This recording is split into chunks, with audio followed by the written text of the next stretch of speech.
I'll count on you to give me the list and we'll get those certificates out. So. Yeah. So we're going to go ahead and get started here. So for the 3 on the call and for everybody else who's going to tune in afterwards, we have Toija with us. Toija is someone I feel is like a legend in the industry when it comes to 1031 exchanges. And some of that comes from just how exciting or interesting she makes 1031 exchanges. So for me, I was introduced to Toija maybe 15, upwards of 20 years ago. And for the rest of us in the group, we all know title and things like 1031 can be really, really stale, boring thing, you know, and they're not exciting and there's not much to get really enthused about. But Toija does a great job of bringing some energy around a 1031, explaining to us why it's important that as real estate agents, we understand the 1031 and the power of it.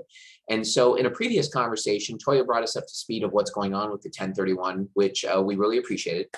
Today, Toija, we are going to focus on, I believe your talk is called the nuts to soup conversation, or did I misspeak that? Soup to nuts, soup to nuts. Nuts, yeah. Even better, yeah.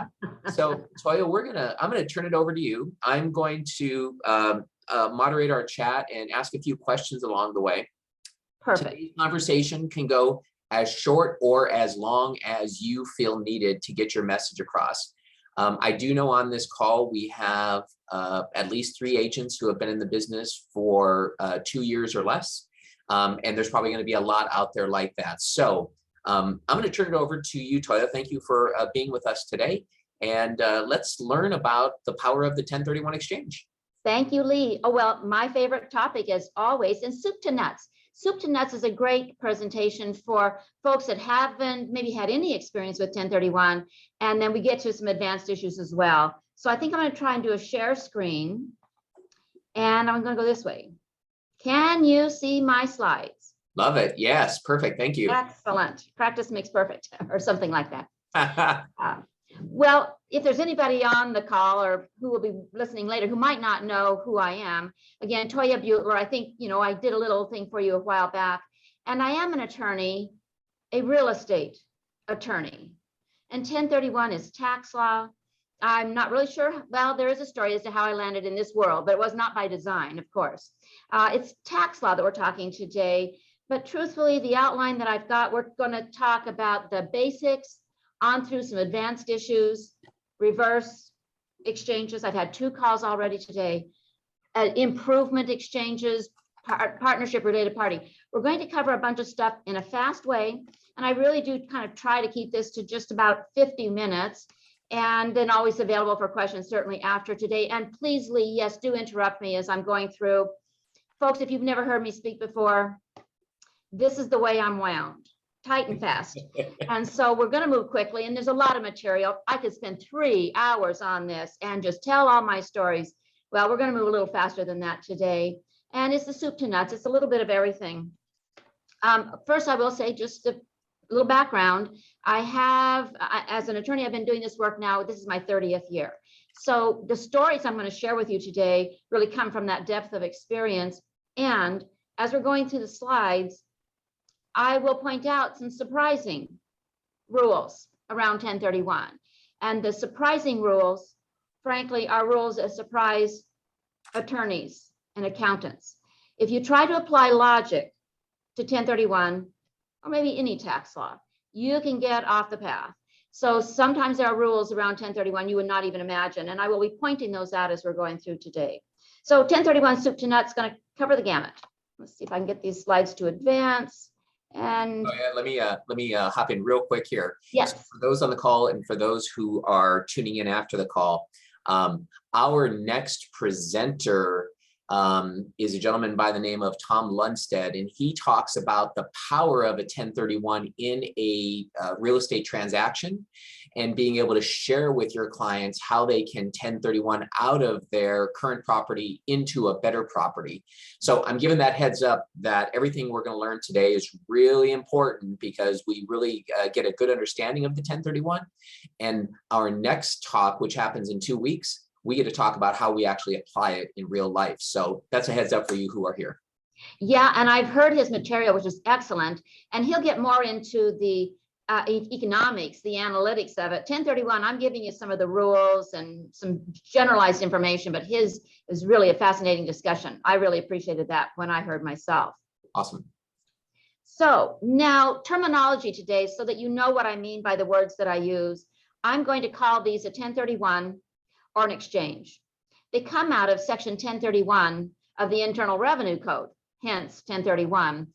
You may call it a delayed exchange, a deferred exchange, a starker, a tax-free, a lot of terminology. It's all one and the same. It all comes out of section 1031 of the Internal Revenue Code. I'll call them an exchange or a 1031. I will refer to our investor as the exchanger. They are first the seller of the relinquished property. You see relinquished there toward the bottom. They're first the seller of the relinquished. Later, they'll be the buyer on the replacement. They're doing the exchange, so we actually call them the exchanger. I refer to companies such as mine as the accommodator. Now, the IRS term for us is a qualified intermediary. That's a lot of syllables. I'll go with just accommodator or an exchange company. And we'll talk about what we do later on. So terminology, our client is most important. That exchanger, I'm talking about your client when we mention the exchanger. First of all, and again, the gamut. Why do we even do a 1031? And for me, this is the only slide where I'm really going to talk about tax law, or rather the math of the 1031. And there are really two tax reasons for doing a 1031 exchange. First, it defers the payment of tax on capital gain. It is a deferral. They're not really tax-free. The gain in the old property moves over to the new property. It's deferred into the new property. So it defers the capital gain tax bill. Most people understand that tax benefit of a 1031 exchange, that they're not going to have to pay tax on gain if they follow all these rules. There is a second tax benefit of 1031, which is surprising to people. They do not realize that this is a benefit as well. So if our client is selling a rental house where they've been taking depreciation deductions for 20 years, that depreciation deduction, if they just sell the rental house, just selling, not only do they have to pay tax on the gain in that property, but they also have to recapture 20 years of depreciation deductions. A second tax bill in the sale of that property. If we do a 1031 in its best form, the gain moves from the old property to the new property. The depreciation schedule in the old property likewise moves to the new property. They don't pay tax on gain, and they don't have to recapture that depreciation deduction. Not now. But again, as it's only a deferral, the gain is sitting in that new property. The depreciation schedule is sitting in the new property if they ever sell that property without doing another exchange. Now they're going to pay the tax on the gain and recapture. Now, frankly, I mentioned in our previous conversation how I and our industry have been very involved in Washington, D.C., lobbying to keep 1031 in the tax code. And one of the points of attack is that why aren't those people paying their tax? You know what? They're going to defer, die. They're going to die owning that last property, and they'll never pay tax. And that, if they were successful with that mission of dying, owning the last property, then they would never pay, their heirs would never pay, and yes, Uncle Sam would lose out. We can show to Congress why that's still a benefit to the American economy, but the point is, it's a double tax benefit. They don't pay tax on gain now, they don't have to recapture depreciation now. There's no limit to how many exchanges a taxpayer can enter into in a lifetime, in a year. So it's a deferral of the gain and recapture of depreciation. Those are the tax reasons for 1031.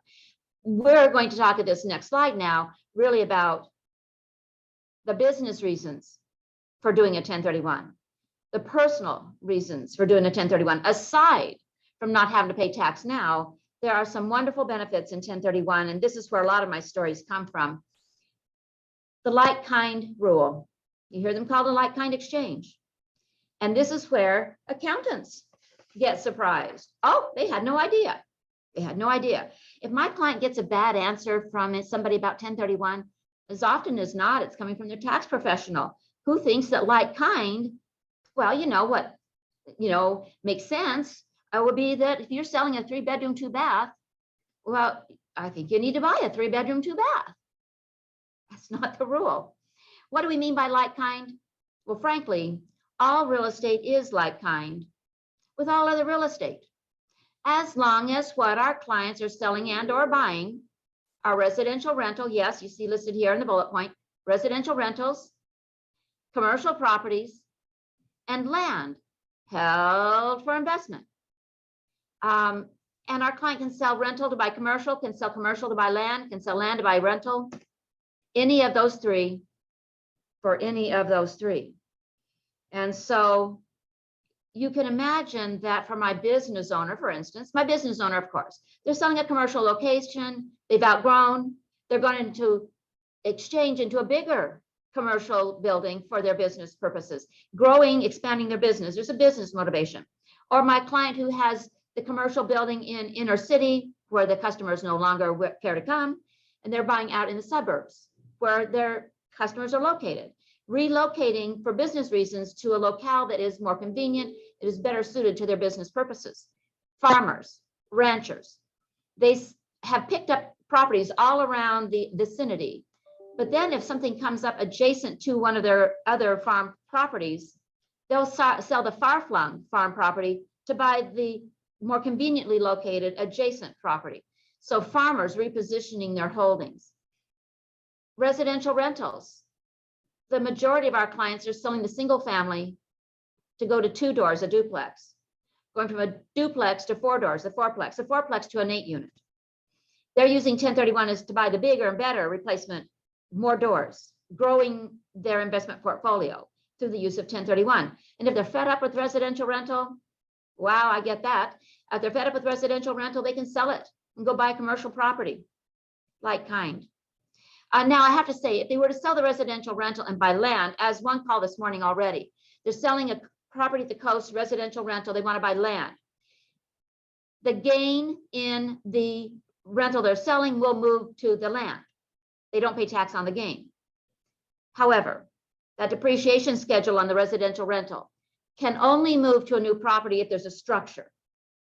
So if we buy just bare land only, they will get the benefit of 1031. They won't pay tax on gain, but they will have to recapture whatever depreciation has been taken in the current rental. So while land is like kind with rental or commercial, there can be a recapture of tax of depreciation deductions if that were the only property they bought without any structure on it.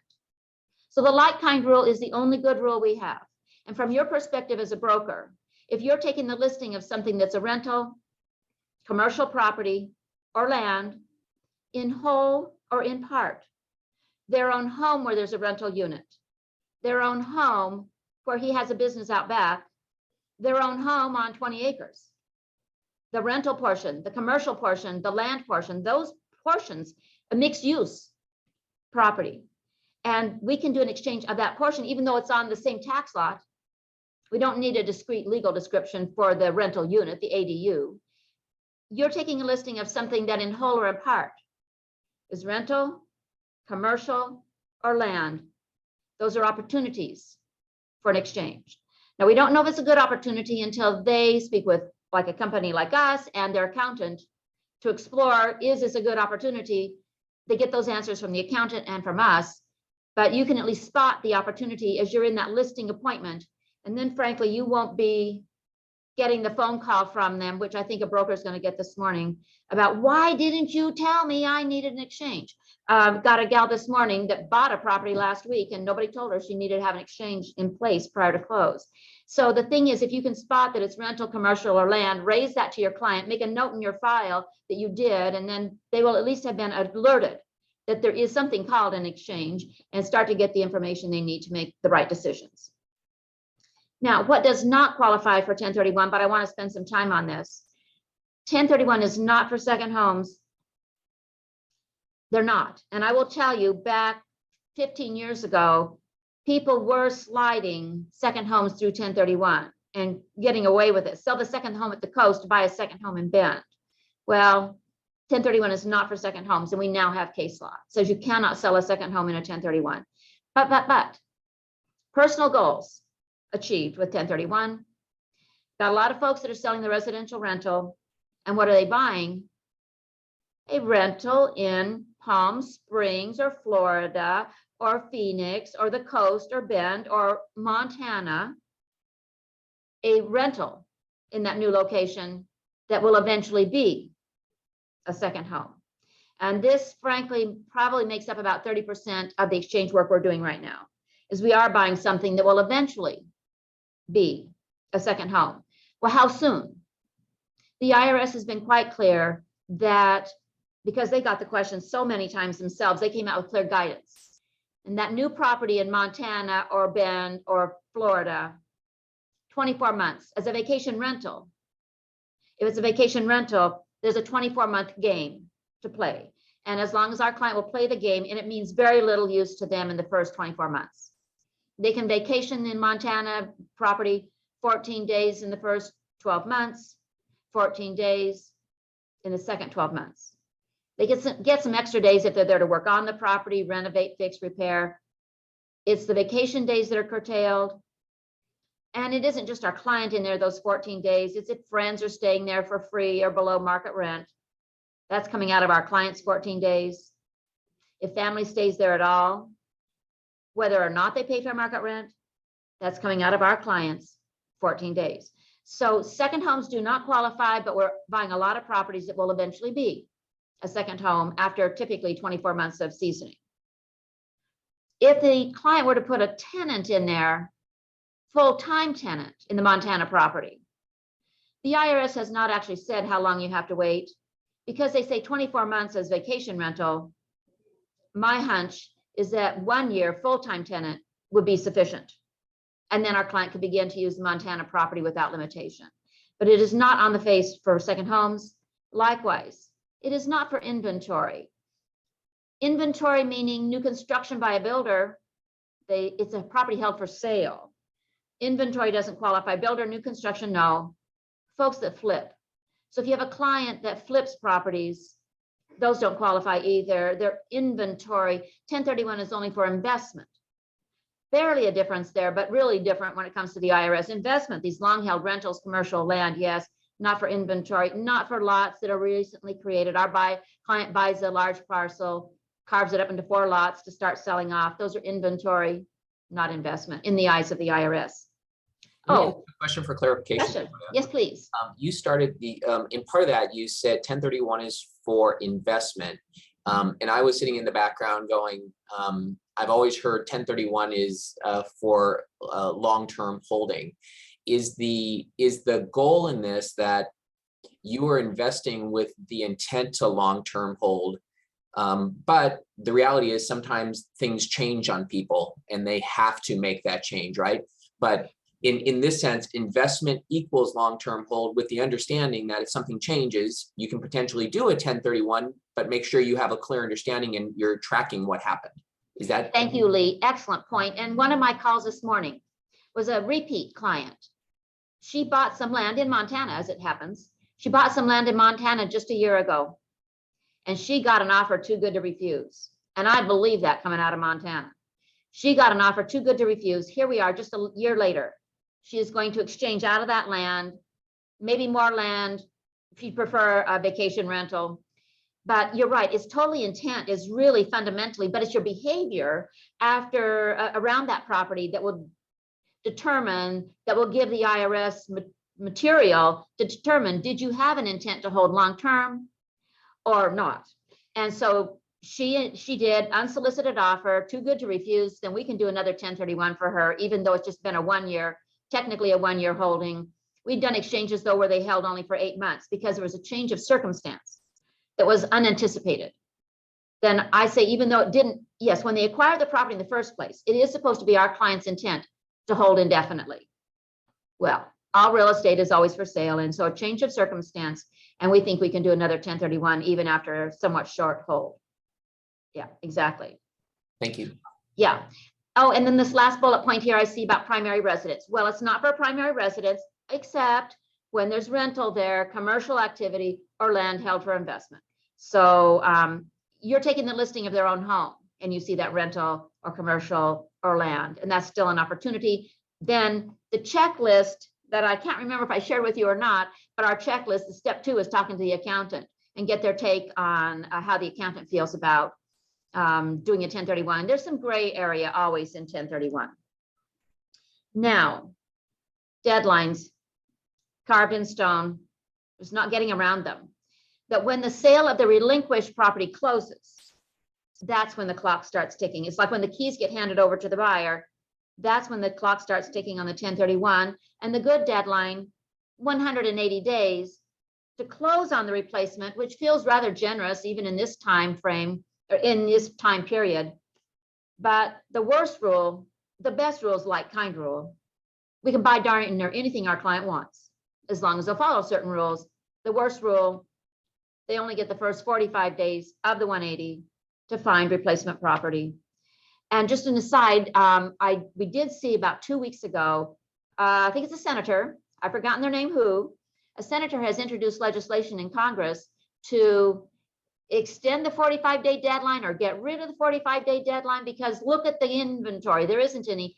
And people are so miserable trying to deal with 45 days only to find, to identify replacement property. We'll look at the identification rules in a few minutes. Well, there is legislation being proposed in Congress. We're told now, the behind the scenes, that he introduced it on behalf of a constituent who is miserable about the 45 and thinks it's not right, and COVID, and there's not enough inventory, but that he doesn't plan to push it forward. And frankly, there was a proposal about 20 some years ago, similar to do away with the 45-day deadline, and it went nowhere. Because if they did get rid of it, wow, we would be overwhelmed with business because everybody would be doing it, and they would be fine with 180 to find and close. Well, so there is proposal in Congress, but we are told that he is not going to move that forward. But it was to a, on behalf of a constituent. We know how politics works for sure. Well, carved in stone the deadlines. The only time we ever get an extension on these is in the event of federally declared disasters. And that would have to be a disaster of such a magnitude that the IRS felt it was worthy of extending the 1031 deadlines. And they don't always. Now, we had the fires here in Oregon 2 years ago, Clackamas County, Lane County, Lincoln County, and those did get extensions. And our office sitting in Clackamas County, our clients, even if they weren't affected by the fires, because we were in the county, our clients got the extensions. Oh my gosh. And they were wonderful extensions. 120 days added to the 45, 165 days, 120 days added to the 180, 300 days to complete the exchange. So it was very beneficial, but God forbid, it takes a federal disaster. We don't need any more of those. Without a federal disaster at this point, there's no extensions. And when 1031s get audited, it is almost exclusively around compliance with day 45 because it's too short and it's miserable. So let's go to the next slide and we'll talk a little more detail about the identification rules, because there are a number of rules here. And again, this is where the audits generally take place. I mean, they're always around this issue. There might be the auditor looking at a few other aspects of 1031 we might touch on later, but they're always looking at the compliance with the 45-day deadline, because California audited exchanges heavily and continue to do so. And they found the games that people were playing around day 45, because honestly, when somebody identifies to us, we don't send anything to the IRS. We don't report it. So clients were thinking, well, Toija, if you're not telling, well, who's ever going to find out? Well, several of us are attorneys and have licenses, and we got bonding and a whole bunch of other stuff that people finding out and be pretty unhappy with us. So we've always played by these rules, and here's what they really are. The 3 property rule. At day 45, 95% of our people, it's a list of only 3. Now, between now and day 45, there's no restriction. It can be a list of 3, 30, or 3,330. No restriction until day 45. And then they have to whittle it down. And it is 95% of our people, it's only 3 on the list, the 1 they want, 2 backups. Or if they're buying a couple, the 2 they want and 1 backup. So only 3 on the list. The 200% rule once in a while will work if a client is selling a property in this market, I say Oregon, and they're taking the dollars to Oklahoma or Alabama, Detroit, where you can buy properties for 50, 60, 70, $80,000 a piece. And the 2% rule says, well, you can list as many as you want, as long as everything on that list does not exceed twice the gross sale price. So if our client is selling here for 450, they can give us a list of 3 properties that add up to 10 million, a gazillion. No limit on the value if it's a property list only 3. But if they're going to go to Detroit, as a client is doing right now, or to Oklahoma or Alabama, they might want to pick up a portfolio of 10 properties. With 450,000, well, they can probably buy at least 9. Then the 3 property rule doesn't work. Fine, they can go ahead and list the 10 or more properties as long as everything on the list does not exceed twice the gross sale. Again, if they sold for 450, twice that's 900. Well, they could list 18 $50,000 properties, as long as they don't exceed 900,000, and then pick and choose amongst those which they wish to purchase. But it only works when they're going from a high price point market to a lower price point. Then once in a while, clients can get a longer list. I think folks need to just plan for 3. It has to be in writing. The identification has to be in writing. It's not verbal. And clients are on the phone and, Toija, I told you, you know what we're buying. Well, I do, but we need this piece of paper, because that's what your accountant's going to expect. If you get audited, you need that piece of paper to hand over to the auditor and say, oh no, here's my list. Has to be in writing. They want to hold the taxpayers' feet to the fire, so they can't stray off and buy something that wasn't identified. It has to be signed, a legally binding signature. So that could be DocuSign, some electronic signing. It's not an email. An email where they just type 3 addresses and then type their name at the bottom is missing a legally binding signature. So just a pure email sent to us does not meet the criteria. It has to be sent to a party to the exchange, and really I say that's the exchange company. There's some other technical rules and never really helpful. Basically, everybody's looking to the exchange company to have that piece of paper. It has to be within the 45 days. I had an agent out of the Seattle market a few years ago who was doing her own exchange, and the identification she was faxing, it faxed through at 12:03, the morning of the 46th day. Not good. We were able to save that exchange because she was under contract for a property, and the contract met the criteria, in writing, signed, sent, yada, yada. But an identification at 12:03 on the 46th day is much too late, and it can't be utilized for purposes of identification. So it's got to be within the 45 and unambiguous. So the client really does have to be specific. I mean, there's not much wiggle room in that word unambiguous. They've really got to list what it is they're going to buy. And yes, they have to buy from that list. So I would tell you, in the current market, they can have a list of 330, 300, 3,000, whatever. But at day 45, they're down to a list of 3. And of course, with the market being what it is, we want them under contract for the property, inspected, negotiated, and we're waiting for the bank to finance. It's really got to be locked in at day 45. There's just no getting around that deadline. Just there isn't. Rules for reinvestment. We need to talk about this. We've got some surprising rules here. Rules for reinvestment. If they want the best tax savings, this is what they do. Before I tell you what they do, I will say this. We do a lot of partial exchanges where the client spends some of the money, but not all of the money. One this morning, I think they had about 400,000. We spent 300. We're going to be giving them back 117,000, and they'll pay tax on that. And we're used to partial exchanges, and the client is fine with that. And this is what they expected. We had a good, thorough conversation. So a partial exchange is not a bad thing, but it will be taxable because in one way or another, they have violated, so to speak, one of these basic rules of reinvestment.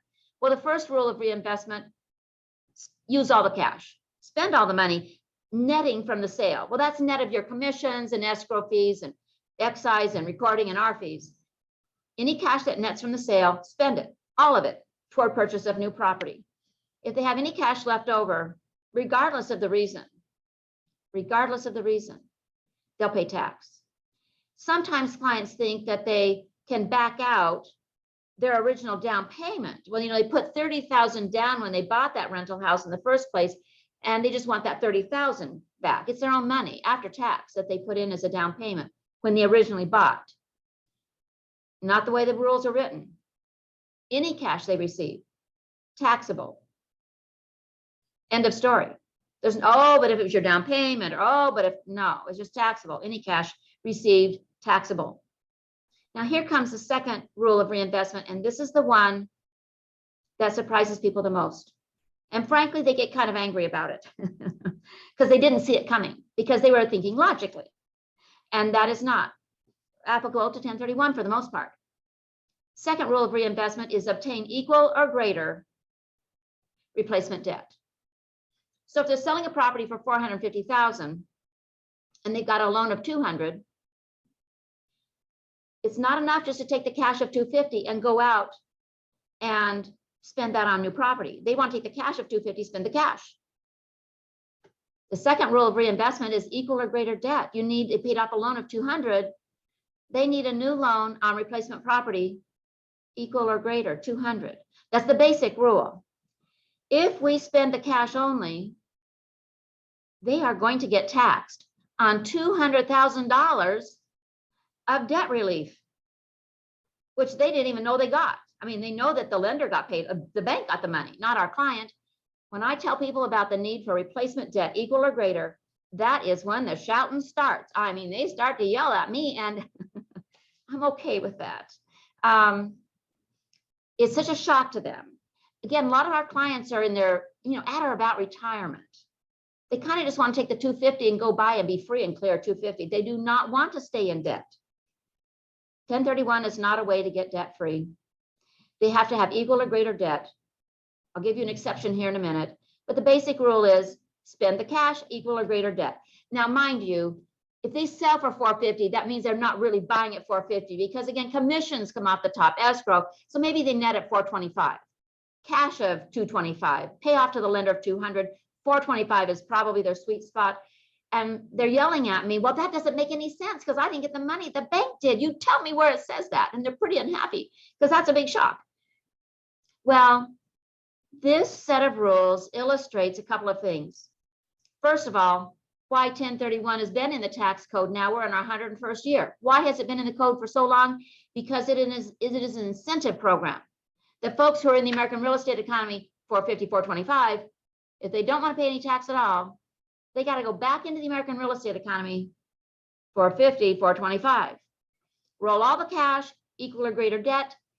If they only take cash of $250 back into the economy, they've shorted America $200,000. And they will not get the full reward of a 1031. They'll pay tax on that shortfall. It is a carrot at the end of the stick to get the investor to stay invested in the American real estate economy, because again, as we spoke before, we do believe that it is good for America to have folks who are invested in real estate remain invested in real estate. And so equal or greater debt. Now, the exception to equal or greater debt is this. If our client really, really wants to be debt free, they still need to buy at that 425 price point. They can do it with a cash we're holding of 250 and 250 and then cash added in. Instead of getting a new loan for the new property, cash added in of 200,000. So that we're still buying property at the 450, 425, but it's using cash of theirs plus the cash we've been holding, but they're staying in the American economy, the full amount. So if they don't want a new loan, the exception to that is cash added in, so that they go back in at that price point.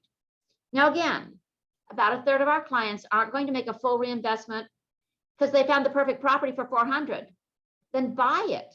Don't be pushing to 425. If you've got a good one at 400, buy the 400, just pay tax on the 25,000 shortfall. Or one today, they're falling short by like 400,000 or 500,000. It's been a busy morning. And they sold for like $1.3 million and they're buying for about 900. They could buy a second property to push up to the $1.3 million if they don't want to pay tax on that shortfall. But the basic rule is all the cash, equal or greater debt. And they really do yell, and I'm okay with that. I think I may have said I'm the mother of 5. And you know what? You can yell at me and I will still love you. I really will. So go ahead and yell. It's good. Get it out there. Let me ask you a question of clarification here, Toija. Yes, Lee. So one of the things I'm not seeing on this screen is the replacement of value. And then you said something just a second ago.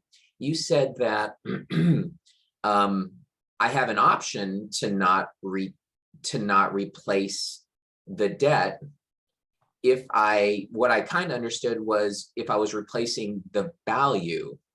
Am I misunderstanding that? Because I was always under the impression that what I had on these rules was obtain equal or greater debt and obtain equal or greater value. Do I have a misunderstanding there? Well, I'll tell you, it is commonly said about 1031 that you have to buy equal or up.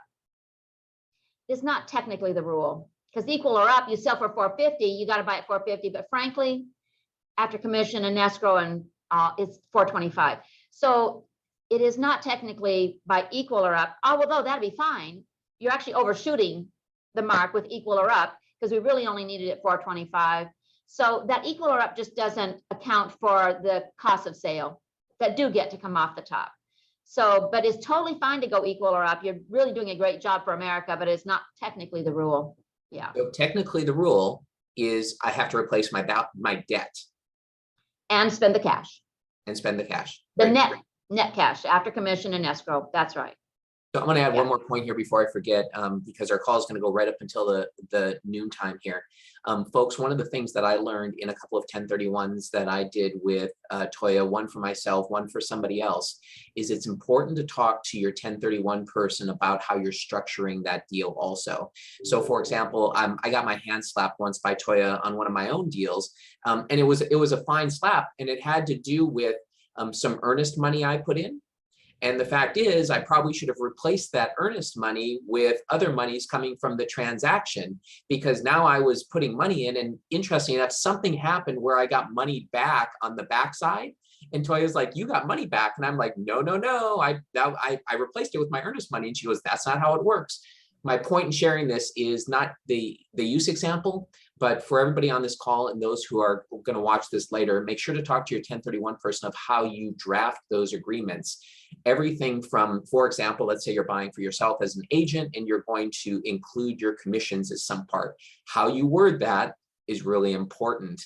Or, the example that I just gave of you're putting money in and you just envision on the backside you'll get it back, because obviously that's how it works, and it doesn't necessarily. So I want you to keep going, Toija, here, but it was just something that's really important, because we're talking with agents here. How you structure those, the paperwork can affect your client's take home, or the money they get to use to their next property by a few bucks or sometimes tens of thousands of dollars.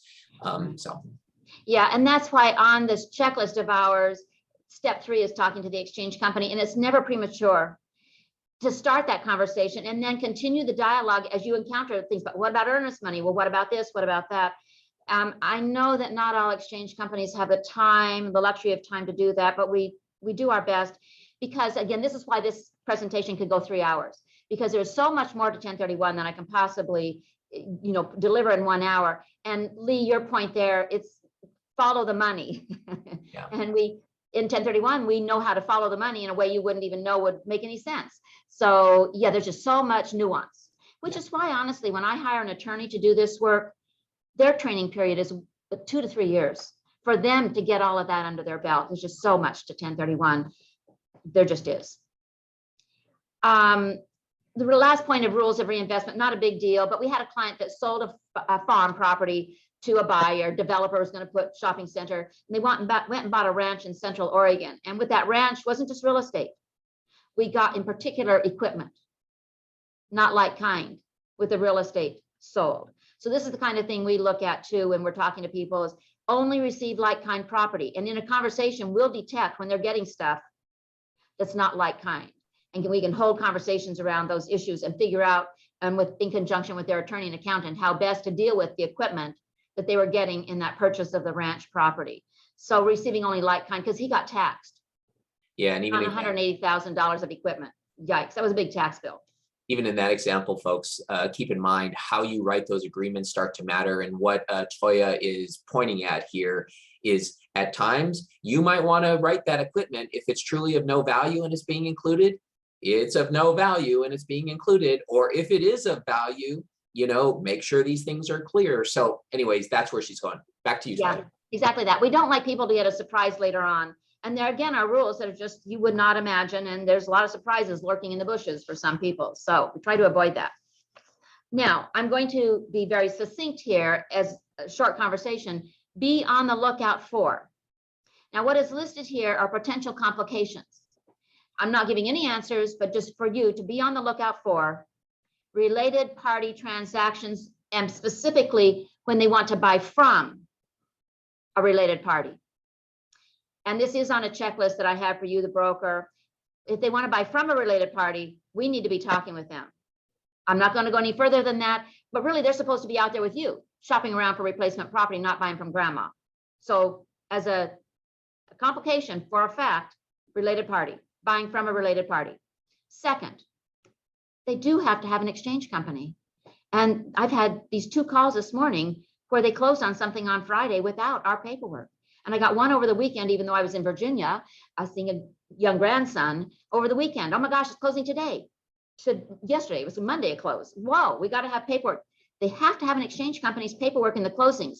What are we paid for? Why do they need us? 2 jobs, our paperwork at the closing at the title company or the settlement attorney back east, our paperwork in the closing where we're pretending to sell that property. And as the pretend seller, the title company is going to send the cash to us. So we hold their money. We have to hold their money. Then we'll have paperwork for the replacement property where we're pretending to buy that. So it's our paperwork in the closings and we have to hold their money. They simply have to have an exchange company. And you know, as a broker, you're on the front lines of a sale. You're taking a listing agreement. It's a potential sale.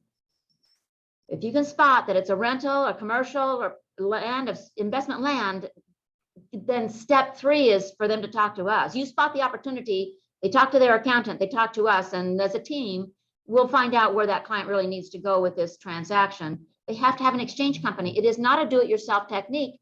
And Oregon has, when it audits exchanges, not only do they look at the 45-day, but they look to see if there was an exchange agreement with an exchange company. Because there's just a lot of folks that think, well, I can do it myself and I'll just report I did a 1031. And if they get audited, they're going to get penalties, frankly. It won't be just pay the tax. They're going to be up for penalties for having not used an exchange company. They simply have to. Why do they have to have an exchange company? It's just the rule. That's all. So 4th bullet point here is taking cash out, never during the exchange. Again, we do a lot of partials where they don't spend all the cash. But there are rules about when they can have the money. And if we know up front that they want some cash, then I want them to get it up front. As the sale first closes, the title company gives them what they want. We take only the balance. Certainly, at the end of the exchange, which could be clear out to the 180th day, anything we're still holding, that money will come out at the end of the exchange to them, at the beginning, at the end, but never during. And those rules defy belief, and your client can't even imagine what those rules might be. So, but I'm telling you, never during, before or after, but never during.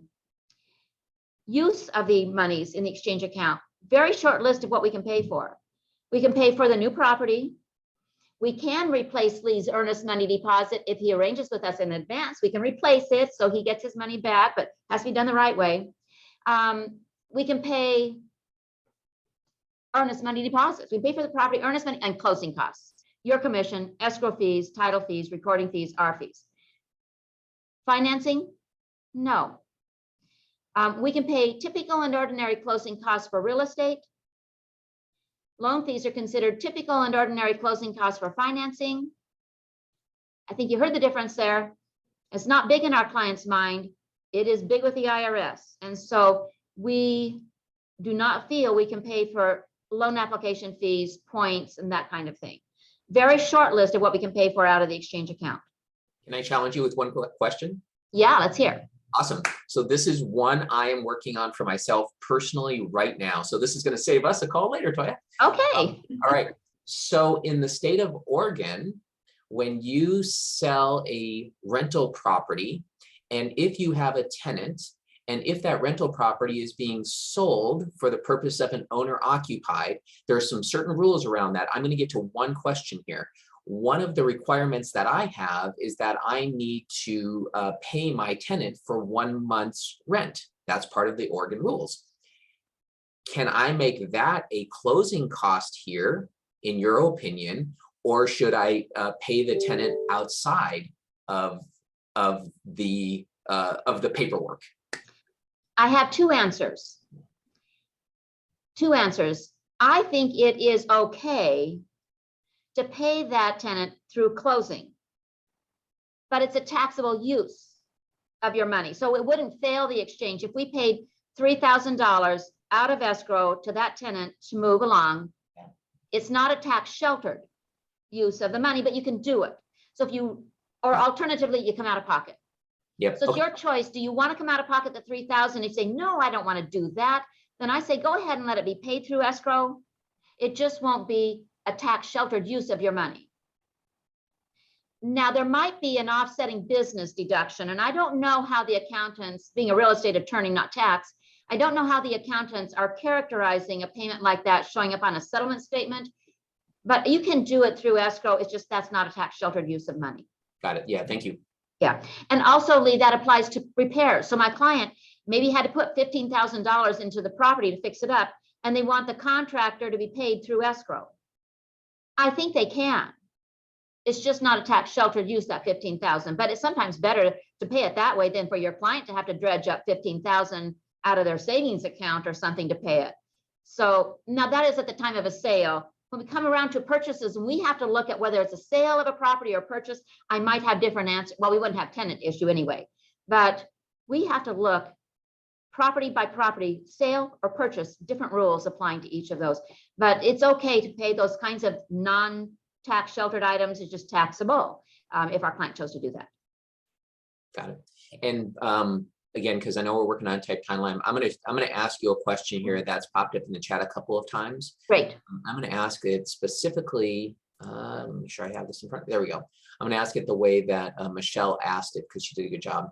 When buying a first investment property, does a 1031 need to be established, or is that not until selling that property?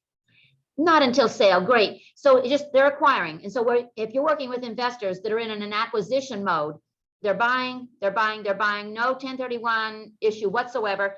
Just let them know that if they ever decide to sell that, besides the fact that you'll be available to help them with the sale, there will be this option in theory of a 1031 in future, but nothing they need to do special when they're first acquiring. Okay, thank you. Yeah. Okay, reverse exchanges. Okay.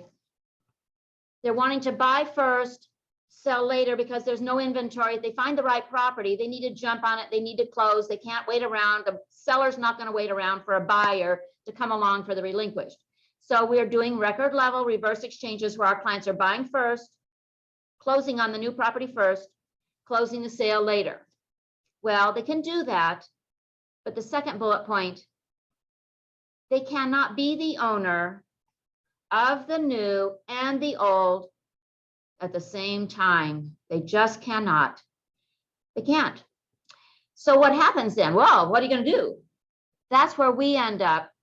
We don't get to pretend. We lose the fiction of our forward exchange. We're pretending to sell, pretending to buy. Reverse, we end up being the owner, usually of the new. It's usually the easiest, the least expensive. We are the temporary owner of the new property. Having said that, we don't have the money to buy it with. So your client is going to have to front us the purchase price for that new property. And while we own it, we lease it back to our client and they will have full control. If it's a duplex, they can go in there and they're going to have full control, get tenants in, get them out, collect the income, keep it. They cannot be the owner, but they will have full control. We can only be the owner of that property 180 days. So with a reverse, still only 180-day time frame. That is not a problem, however, in the current market, because you know you'll be able to get their single family sold and closed within the 180. So there are still some deadlines there, but not the issue that they are for a forward. Well, alternatives to reverse, because I'll hold the conversation easily 4 or 5 times a day. We'll end up doing, right now we're doing 7 or 8 a month. That's, you know, quite a bit more than usual. So the alternatives, because they don't like the fees. What are the fees? Let's talk for a moment. If they're selling a residential rental to buy a residential rental, a forward exchange, $900 on the sale, $350 on the purchase. That's our fees for forward. Flat rate, $900, $350, $1,250. Well, if we have to be the owner of that new duplex, it's not $350 to pretend to buy, starts at $7,500. So they're quite a bit more expensive. And they may end up with some extra title insurance expense, maybe recording fee, a few other extra transactional costs. So reverse exchange is easily going to cost them $10,000 as a starting point. So what can we do instead of a reverse? There's no rocket science here. Can you give the seller of the target property more earnest money to get them to wait? Beg, borrow, or steal an extension. Bottom line is what we're trying to do. Extra earnest money to get them to wait. Non-refundable earnest money to get that seller of the perfect property to wait. Maybe we can rent the property. That doesn't happen very often. Or an option to buy the property, or lease with an option to buy the property. What can you do to get the seller to wait? Well, in the current market, the sellers don't have to, and they're not going to.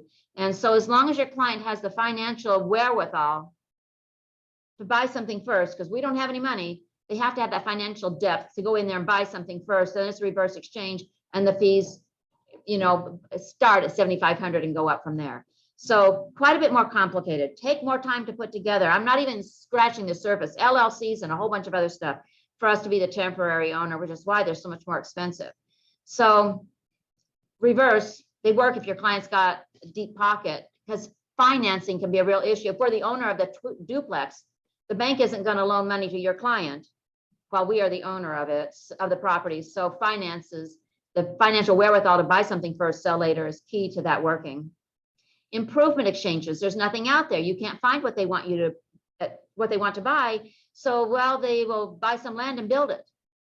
Theoretically speaking, we can make improvements as part of an exchange. Sell for $450, buy some dirt for $200, and build on it. Well, oh yeah, theoretically possible. That's the first bullet point. Second bullet point may look familiar. Our client cannot be the owner of the dirt while the work is taking place. The same as a reverse exchange. So who's going to be the owner? Hand in the air. We have to be the owner. And now we get into these issues of, while I own the dirt, financing. Does our client have cash to go in there and do this project, at least to the point of $450? They may be going for $1 million project, but I have to be the owner only for 180 days at most. And can we get enough work done in 180 days? And frankly, aside from the cost of an improvement exchange, and aside from financing issues, 180 days is generally not enough, and especially with COVID and supply chain. And so we only do maybe a couple of improvement exchanges a month, because the 180 days is just insufficient to do what they need to do there. They'll have to identify the improvements to us. Still only 180 days. Their sale closes. We have 180 days to buy that land and build something, and that's just not realistic for most.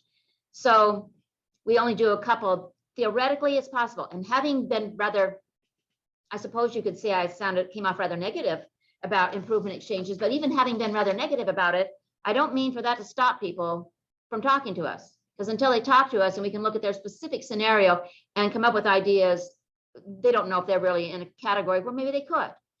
Most people can't, but that isn't to say yours wouldn't be able to. So even though I'm not making a big sales pitch for improvement exchanges, it is still something that I would want to talk to you, talk to your client about, to see if it is something that would work for that particular individual. Whew.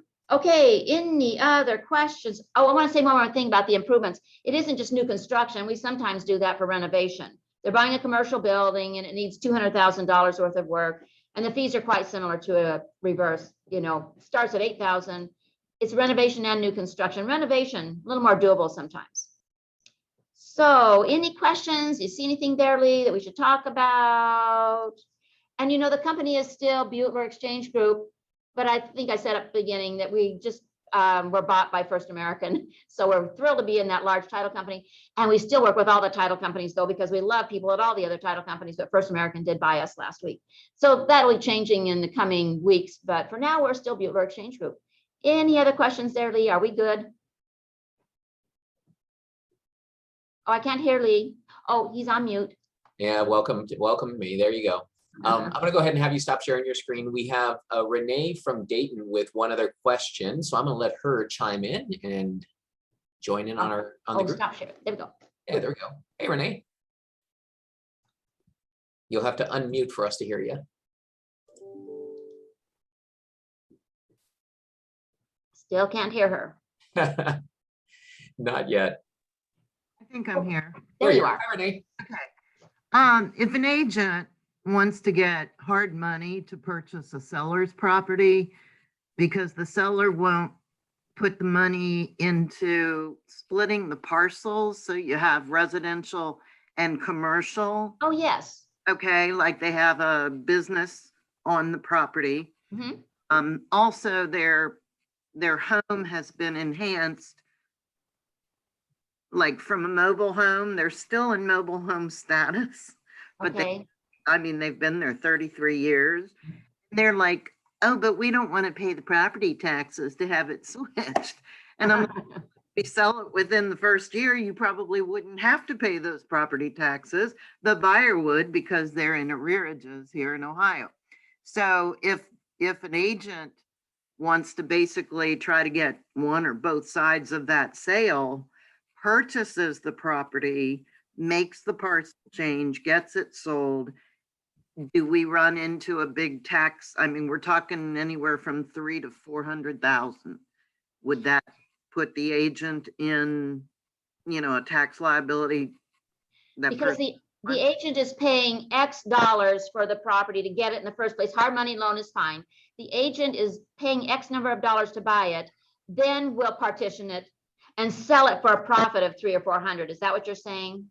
Like listed again, yeah. Yeah. So that's the question about investment versus inventory.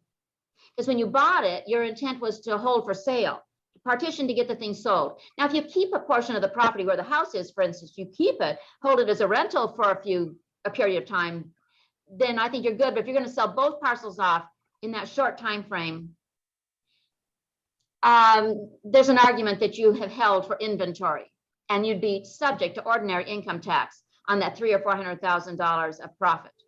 What if it sells within that 180 days of ownership? Taxable on the profit. The intent was to buy to sell.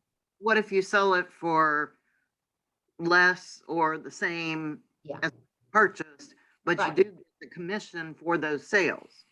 Right. So if you basically sold it for what you put into it, you bought it, you had to put money into partition, and you sell for, not that you would do that because there's no return, but if you basically sold it for what you put into it, you don't have a profit, you don't have a gain, you wouldn't have a tax obligation.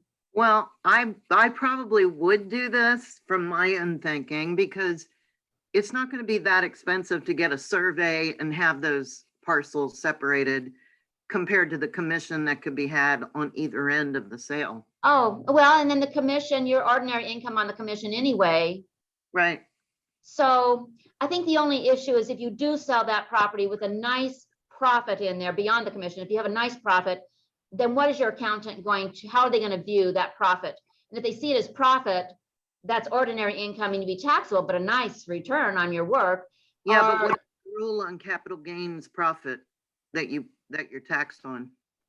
Well, see, if it's I'm not sure. If you hold it for more than a year and you're holding for investment and you've got a tenant in the house and you're getting income stream, then that part of the property for sure, you hold it for over a year, you got a gain in it because it was over a year. I wouldn't want to hold it a year if I didn't have to. Okay. You're probably going to be taxable on any profit, but you get your commission that you're also taxable on. Right. But I have write-offs for that. Well then, okay. Excellent. Excellent. I'm going to chime in on this one, Renee, too. About 15 years ago, maybe even 13 years ago, I was in the midst of doing my first 1031, and I was working with Toija at that time. And there was a property in my community in which I saw an opportunity where I could go in, create a second lot, sell that lot, and choose what to do with that home. And I had put this on my list, and I remember calling Toija saying, hey, I have this property, I'm going to rent the house, and I'm going to flip this piece of land off of it. And I'm taking my 1031 into it. And it put up this great big red flag because in my case, I was moving 1031. I was moving money from a property that had been 1031 into another property. And then part of those monies were now going to be used to flip out. And so now there's this question of what was my intent? Even if I held on to this other piece of the property as a rental, now I'm flipping a piece of it, which could put my whole exchange at risk. And so these are some of those things I remember her saying, just beware, like you could put your whole 1031 at risk. It's possible we can retain part of your 1031 for this one piece of property you kept. But it was the same. I had the exact same question. I love that you brought it up because it did fall into this. What is your intent? What is your intent? Okay, so if somebody is interested in the split, the commercial split, which is the outbuildings and the business, and I wanted to rent the home to them or someone else, then you're saying that the 1031 could be implemented on that original investment for the home. For the home portion. But you know, with 1031, when you sell that rental portion, then, and you hold it for over a year, and you sell that rental portion, now if you don't want to pay the tax on the profit gain, you got to go out and buy more rental or commercial, Yeah. or so you might not want to go down that path of a 1031 anyway. What if you have an LLC where, say, mother and son are involved, and the mother no longer wants to be in the LLC? Can the son still go on and buy other rental property? That gets us into partnership breakup, and that's the subject of at least 30 minutes, which I speech noticed. It wasn't in here today. It is possible, though. Yeah, with some advanced planning. So Renee, if you want to talk about that, let's get on the phone when you've got about a half an hour, because there are about 9 different solutions roaming around in my head. And then whether any of those are useful or not, we would have to discuss. It's a challenge for sure. But this that I originally stated could be done without a 1031. I would just have to pay tax on any. Sure. I mean, but there again, I've got expenses, travel expenses. This place is like nearly 2 hours away. I've got, real estate expenses and stuff. So Yeah. I may not come out with a profit on the sale of the property, but I would be getting the commission, which is a different story, right? Yeah, that sounds good. Okay, thank you. Welcome. Yeah, good question. All right, everybody, it's 12 o'clock. Toija, thank you for hanging out with us. Thank you for the work session. We're going to share it in our Facebook group and amongst our investor-friendly agents. Thanks for those who jumped on with us again today. Jeff has been with us every time, so kudos to him. Renee, we hope to see you back next time. Folks, if you ever have any 1031 needs, you've heard me before. I'm a huge Toija believer. She's on my speed dial. She's on my speed email. If she can't help you, she's got a great person in her part, and she's got great people inside her office who can help. Congratulations on the sale of your company to First American. I think that's good for everybody. I agree. And, you've worked hard for all these years to build up to this. So thanks for being with us today and sharing with that. And if anybody else has any other questions, Renee, I will put the Toija's information in the chat for you. So if that's it, folks, we're gonna head out for now. Thanks, Toija. Thank you. Bye-bye.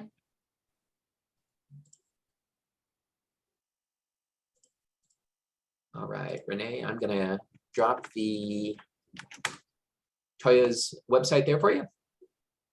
Appreciate There it. you go. Thank you so much. Yeah, thanks for jumping on. See you guys next time.